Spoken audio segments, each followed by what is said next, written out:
Assalamualaikum warahmatullahi wabarakatuh. Perkenalkan saya Putri Fatimah Ramadan dengan NIM 2406036. Kali ini saya akan mempresentasikan bab 11 tentang permintaan agregat 2 dalam penerapan model ISLM. 11.1 menjelaskan fluktuasi dengan model ISLM. Bagaimana kebijakan fiskal menggeser kurva IS dan mengubah ekilibrium dalam jangka pendek. 1. Perubahan belanja pemerintah. Perubahan belanja pemerintah merupakan salah satu instrumen utama dalam kebijakan fiskal yang langsung memengaruhi permintaan agregat. Ketika pemerintah meningkatkan belanjanya, permintaan terhadap barang dan jasa akan meningkat, sehingga mendorong kenaikan output dalam perekonomian dan akan menggeser kurva IS ke kanan. Sebaliknya, ketika pemerintah mengurangi belanjanya, permintaan agregat akan menurun, sehingga output juga akan menurun dan kurva IS bergeser ke kiri. Dampak perubahan belanja ini tidak hanya terjadi sekali, tetapi diperkuat oleh efek multiply yang memperbesar perubahan awal dalam perekonomian. Oleh karena itu, perubahan belanja pemerintah memiliki pengaruh yang sangat besar terhadap kondisi dan stabilitas ekonomi. Kedua, perubahan pajak. Perubahan pajak merupakan bagian penting dari kebijakan fiskal yang mempengaruhi perekonomian melalui konsumsi masyarakat. Ketika pajak diturunkan, pendapatan disposable meningkat sehingga daya beli bertambah, konsumsi naik, dan kurva IS bergeser ke kanan yang mendorong peningkatan output. Sebaliknya, kenaikan pajak menurunkan pendapatan disposable, menyebabkan konsumsi melemah dan bergesernya kurva IS ke kiri sehingga outputnya menurun. Dampak perubahan pajak terhadap perekonomian bergantung pada kecenderungan masyarakat dalam membelanjakan pendapatannya. Oleh karena itu, kebijakan pajak harus dirancang secara hati-hati agar tidak menimbulkan dampak negatif yang berdampak besar. B. Bagaimana kebijakan moneter menggeser kurva LM dan mengubah ekilibrium jangka pendek. Kebijakan moneter merupakan kebijakan yang dilakukan oleh bank sentral untuk mengatur jumlah uang yang beredar guna menjaga stabilitas ekonomi. Ketika jumlah uang beredar meningkat, penawaran uang menjadi lebih besar sehingga suku bunganya menurun, yang kemudian mendorong peningkatan investasi dan konsumsi serta meningkatkan output. Dalam kurva LM, kondisi ini ditunjukkan dengan pergeseran kurva ke kanan atau ke bawah, yang berarti pada setiap tingkat pendapatan suku bunga menjadi lebih rendah dan keseimbangan baru tercapai pada output yang lebih tinggi. Sebaliknya, jika jumlah uang beredar dikurangi, kurva LM akan bergeser ke kiri atau ke atas sehingga suku bunga meningkat, investasinya menurun, dan output ikut menurun. Oleh karena itu, arah pergeseran kurva sangat menentukan perubahan keseimbangan ekonomi dalam jangka pendek yang bisa kita lihat dari gambar kurva tersebut. C. Interaksi antara kebijakan fiskal dan moneter. Kebijakan fiskal dan moneter sering digunakan secara bersamaan dalam memengaruhi perekonomian sehingga akhirnya bergantung pada interaksi keduanya. Ketika pajak meningkat, pendapatan disposable masyarakat menurun sehingga konsumsinya akan berkurang. Peningkatan agregat melemah dan kurva IS bergeser ke kiri yang menurunkan output. Dalam kerangka ISLM, pergeseran IS ke kiri memindahkan titik keseimbangan ke posisi dengan output lebih rendah dan suku bunga yang cenderung turun karena permintaan uang ikut menurun. Namun, bank sentral dalam merespon dengan kebijakan moneter ekspansif yang menggeser kurva LM ke kanan, sehingga suku bunga turun lebih lanjut dan investasi terdorong naik. Akibatnya, penurunan output dapat dikurangi, yang menunjukkan bahwa koordinasi antara kebijakan fiskal dan moneter sangat menentukan kondisi akhir perekonomian. D. Guncangan dalam model ISLM. Guncangan dalam model ISLM merupakan perubahan yang berasal dari luar kebijakan dan dapat memengaruhi keseimbangan ekonomi.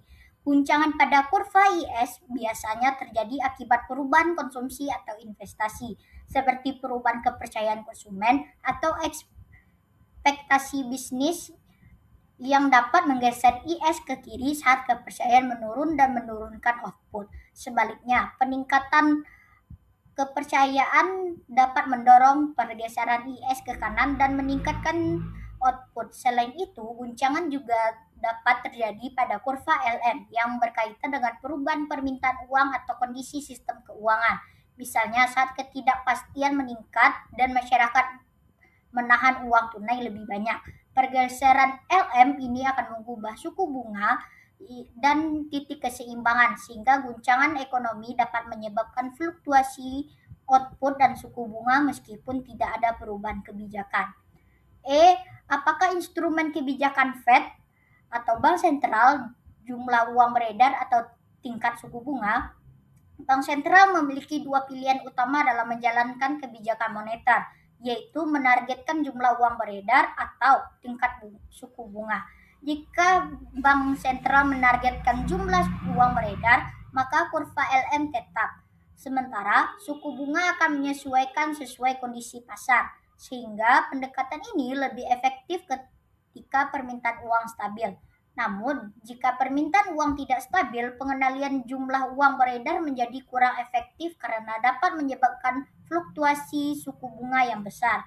Sebagai alternatif, bank sentral dapat menargetkan suku bunga dengan menyesuaikan jumlah uang yang beredar, yang dalam model ISLM digambarkan sebagai kurva LM horizontal pada tingkat suku bunga tertentu. Pendekatan ini memungkinkan stabilitas suku bunga untuk mendorong investasi, sehingga fleksibilitas kebijakan moneter sangat penting sesuai kondisi ekonomi. 11.2 ISLM sebagai teori permintaan agregat. Dari model ISLM ke kurva permintaan agregat. Model ISLM dapat digunakan untuk menjelaskan bagaimana kurva permintaan agregat terbentuk dalam perekonomian melalui interaksi pasar barang dan pasar uang.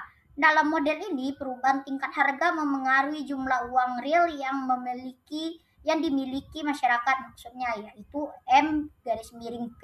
Ketika tingkat harga menurun, jumlah uang real meningkat sehingga kurva LM bergeser ke kanan. Pergeseran inilah yang menyebabkan suku bunga turun dan mendorong peningkatan investasi serta konsumsi. Peningkatan tersebut akan berdampak pada kenaikan output dalam perekonomian. Sebaliknya, ketika tingkat harga meningkat, jumlah uang real menurun sehingga kurva LM bergeser ke kiri. Kondisi ini yang menyebabkan suku bunga naik dan menekan investasi serta konsumsi. Dari hubungan ini terbentuk kurva permintaan agregat yang memiliki kemiringan negatif antara tingkat harga dan output. Pada gambar tersebut ialah kurva derivasi kurva permintaan agregat dengan model ISLM. Kurva permintaan agregat menunjukkan hubungan antara tingkat harga dan jumlah output yang diminta dalam perekonomian. Kurva ini memiliki kemiringan negatif karena perubahan tingkat harga yang memengaruhi jumlah uang real dan suku bunga. Ketika harga turun, jumlah uang real meningkat sehingga suku bunga akan menurun. Penurunan suku bunga akan mendorong investasi dan meningkatnya output. Sebaliknya, ketika harga meningkat, jumlah uang real menurun dan suku bunga meningkat. Kenaikan suku bunga ini akan menekan investasi dan mengurangi output. Mekanisme ini menjelaskan hubungan terbalik antara harga dan output. Oleh karena itu, kurva permintaan agregat menjadi alat penting dalam analisis perekonomian makroekonomi. Nah, pada kurva ini akan dijelaskan tentang kurva bagaimana kebijakan moneter dan fiskal menggeser kurva permintaan agregat. Kurva permintaan agregat dapat mengalami pergeseran akibat perubahan kebijakan fiskal dan moneter dalam perekonomian. Kebijakan fiskal ekspansif seperti peningkatan belanja pemerintah akan meningkatkan permintaan agregat. Hal ini menyebabkan kurva AD bergeser ke kanan dan meningkatkan output pada setiap tingkat harga. Sebaliknya, kebijakan fiskal kontraktif akan menurunkan permintaan agregat dan menggeser kurva AD ke kiri. Kebijakan moneter juga memiliki pengaruh yang sama melalui perubahan jumlah uang yang beredar. Peningkatan uang beredar akan menurunkan suku bunga dan mendorong investasi. Akibatnya, permintaan agregat meningkat dan kurva AD bergeser ke kanan. Dengan demikian, kebijakan ekonomi sangat menentukan kondisi dan posisi pada kurva AD.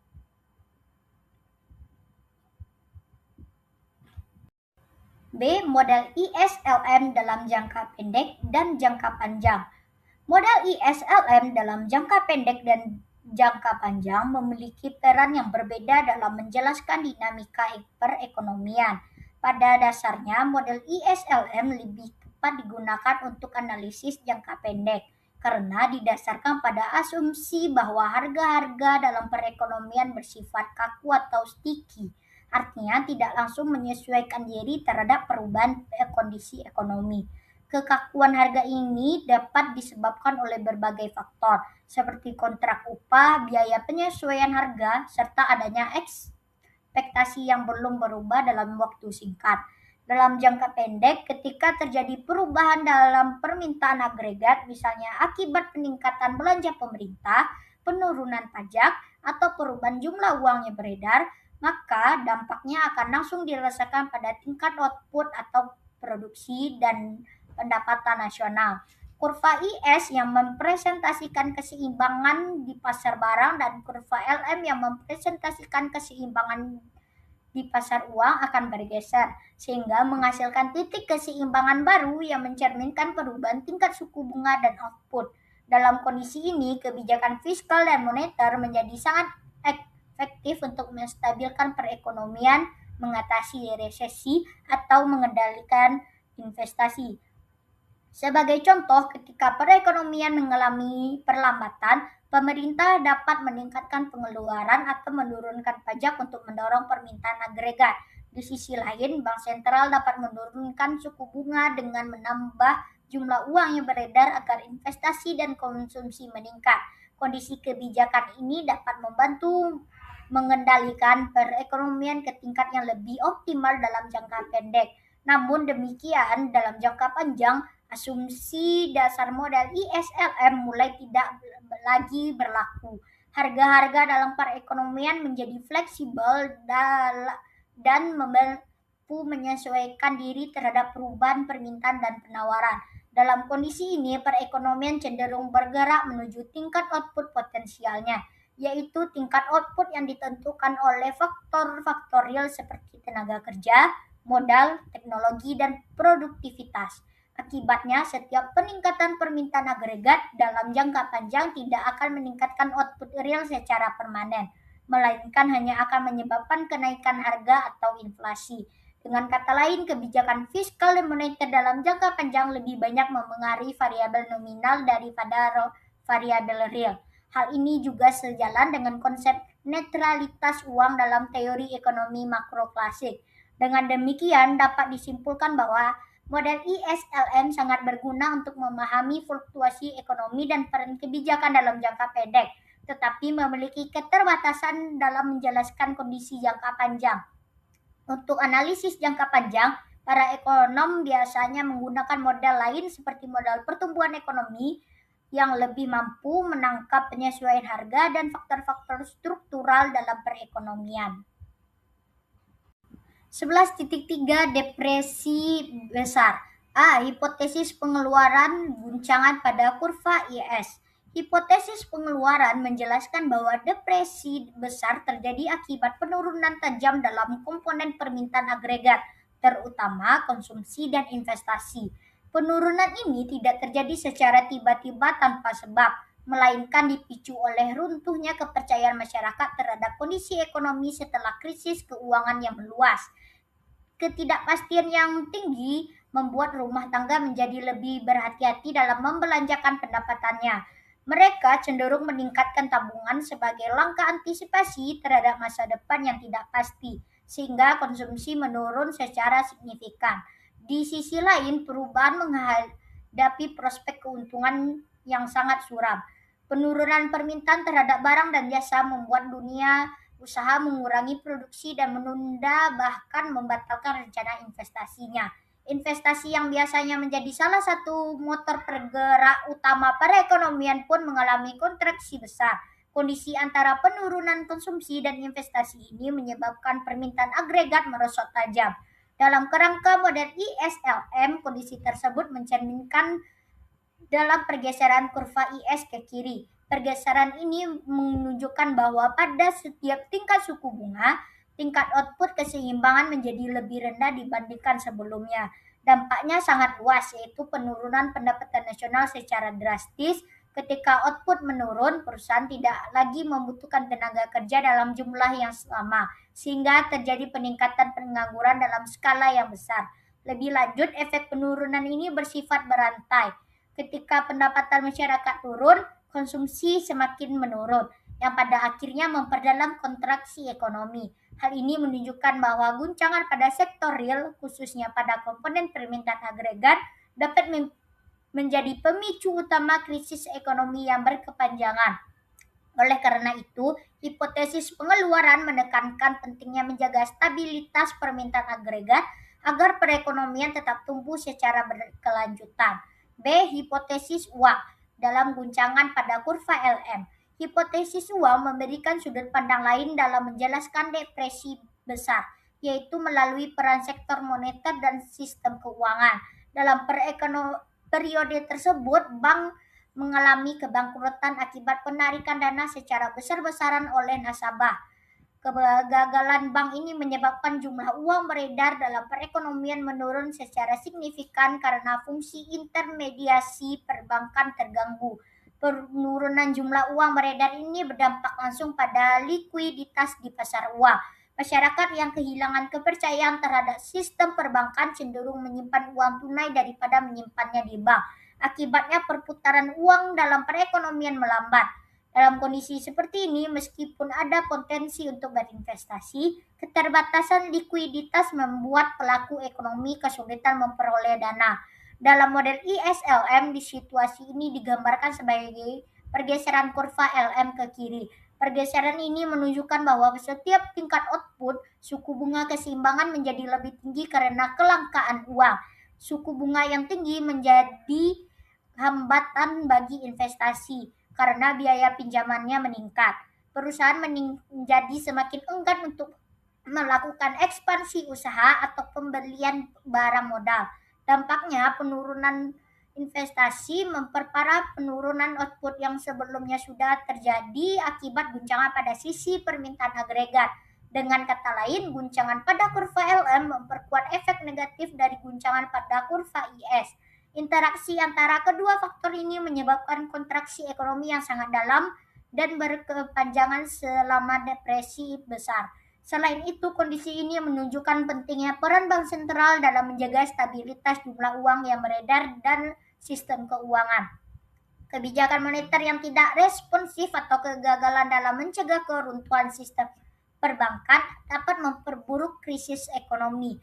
Oleh karena itu, hipotesis uang menekan bahwa stabilitas sektor moneter dan kepercayaan terhadap lembaga keuangan merupakan faktor kunci dalam menjaga keseimbangan dan ketahanan perekonomian secara keseluruhan. C. Hipotesis uang lagi, dampak penurunan harga atau deflasi. Satu, dampak deflasi yang menstabilisasi. Deflasi atau penurunan tingkat harga secara umum tidak selalu berdampak negatif. Dalam kondisi tertentu, deflasi justru dapat berperan sebagai mekanisme yang membantu menstabilkan perekonomian. Ketika harga-harga turun, nilai real dari uang yang dipegang masyarakat meningkat. Artinya, dengan jumlah uang nominal yang sama, masyarakat dapat membeli lebih banyak barang dan jasa. Peningkatan daya beli ini secara teoritis dapat mendorong konsumsi. Dalam kerangka model ISLM, peningkatan jumlah uang real akan memengaruhi pasar uang. Dengan jumlah uang real yang lebih besar, keseimbangan di pasar uang berubah sehingga kurva LM bergeser ke kanan. Pergeseran ini mencerminkan bahwa pada setiap tingkat pendapatan, suku bunga yang berlaku menjadi lebih kecil dibandingkan sebelumnya. Penurunan suku bunga memiliki implikasi penting bagi perekonomian. Biaya pinjaman menjadi lebih murah sehingga mendorong perusahaan untuk meningkatkan investasinya, seperti membeli mesin, membangun pabrik, atau ekspansi usaha. Selain pembelian mesin, pembangunan pabrik, atau ekspansi usaha, hal ini juga mendorong untuk meningkatkan konsumsi, terutama untuk barang-barang tahan lama yang sering dibeli untuk melalui kredit. Kondisi antara peningkatan konsumsi dan investasi pada akhirnya akan meningkatkan permintaan agregat dan mendorong kenaikan output. Dengan demikian, deflasi dalam konteks ini dapat membantu proses pemulihan ekonomi dari kondisi resesi. Mekanisme ini menunjukkan bahwa melalui saluran moneter, penurunan harga dapat memberikan efek ekspansif terhadap perekonomian. Yang kedua, dampak deflasi yang mendestabilisasi. Meskipun memiliki potensi menstabilkan, dalam praktiknya deflasi seringkali justru berdampak negatif dan mendestabilisasi perekonomian. Salah satu mekanisme utama yang menjelaskan hal ini adalah peningkatan beban utang real. Ketika harga-harga turun, nilai nominal utang tidak berubah, tetapi nilai realnya meningkat. Artinya rumah tangga dan perusahaan harus mengorbankan lebih banyak sumber daya untuk melunasi utang yang sama. Akibatnya banyak pelaku ekonomi terpaksa mengurangi pengeluaran konsumsi dan investasi guna memenuhi kewajiban utangnya. Penurunan konsumsi dan investasi ini menyebabkan melemahnya permintaan agregat secara keseluruhan. Pada modal ISLM, kondisi ini tercermin dalam pergeseran kurva IS ke kiri yang menunjukkan pengurangan tingkat output keseimbangan. Selain itu, beban utang yang semakin besar dapat meningkatkan risiko gagal bayar. Jika banyak rumah tangga dan perusahaan tidak mampu melunasi utangnya, hal ini dapat memicu kebangkrutan dalam skala besar. Dampaknya tidak hanya terbatas pada sektor real, tetapi juga merembet ke sektor keuangan, terutama perbankan yang menjadi pemberi pinjaman. Krisis di sektor keuangan ini kemudian dapat memperburuk kondisi ekonomi secara keseluruhan karena fungsi intermediasi terganggu dan aliran kreditnya menjadi tersendat. Situasi ini menciptakan lingkaran negatif, di mana penurunan harga memperburuk kondisi ekonomi yang kemudian kembali menekankan harga lebih jauh. Dengan demikian, meskipun secara teoritis deflasi dapat memiliki efek menstabilkan melalui peningkatan uang real dan penurunan suku bunga, dalam kenyataannya efek mendestabilisasi seringkali lebih dominan, terutama dalam kondisi krisis. Oleh karena itu, banyak ekonom dan pembuat kebijakan memandang deflasi sebagai fenomena yang perlu diwaspadai karena berpotensi memperdalam resesi dan menghambat pemulihan ekonomi. D. Dapatkah depresi terjadi lagi? Pertanyaan mengenai kemungkinan terulangnya depresi ekonomi seperti depresi besar selalu menjadi perhatian penting dalam ilmu ekonomi makro.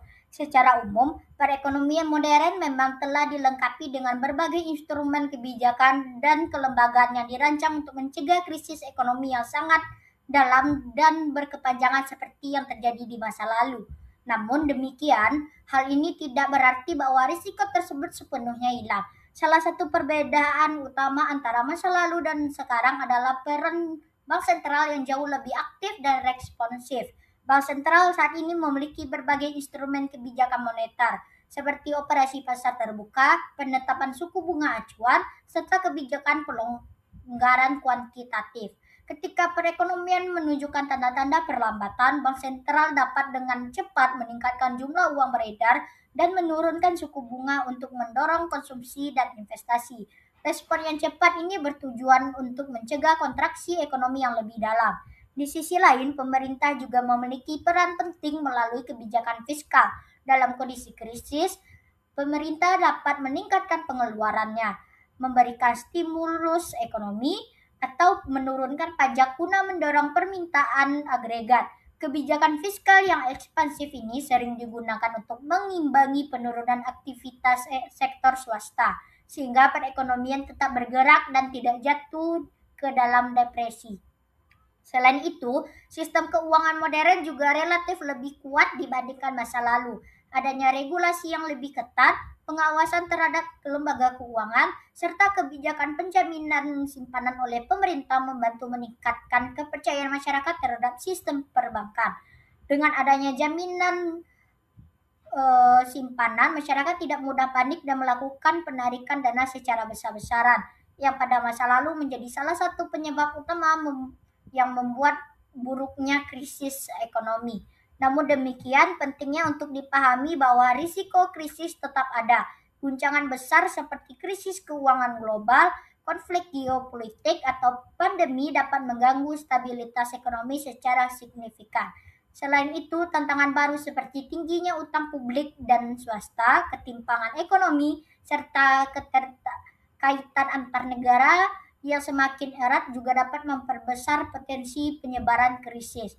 Jika tidak dikelola dengan baik, faktor-faktor ini dapat memperburuk kondisi ekonomi dan meningkatkan risiko terjadinya kontraksi yang dalam.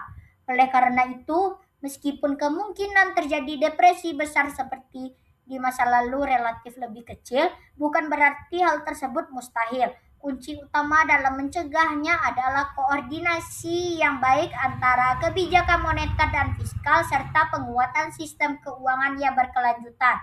Dengan kebijakan yang tepat, transparansi, dan respon yang cepat, dari krisis ekonomi dapat diminimalkan sehingga tidak berkembang menjadi depresi yang berkepanjangan. Baik, sampailah kita kepada kesimpulan. Model ISLM merupakan alat penting dalam analisis makroekonomi jangka pendek karena menggabungkan pasar barang dan pasar uang. Model ini menjelaskan bagaimana kebijakan fiskal dan moneter memengaruhi output dan suku bunga. Kebijakan fiskal memengaruhi kurva IS melalui perubahan belanja dan pajak, sementara itu kebijakan moneter mempengaruhi kurva LM melalui perubahan jumlah uang yang beredar. Interaksi keduanya kebijakan tersebut menentukan keseimbangan ekonomi dalam jangka pendek. Model ini juga digunakan untuk menjelaskan pembentukan kurva permintaan yang agregat. Selain itu, model ISLM membantu memahami fluktuasi ekonomi seperti depresi besar. Oleh karena itu, model ini sangat penting dalam analisis kebijakan ekonomi. Demikian pembahasan bab 11 permintaan agregat uang penerapan model ISLM yang dapat saya sampaikan. Saya Putri Fatimah Ramadan dengan NIM 240600036. Terima kasih atas perhatiannya.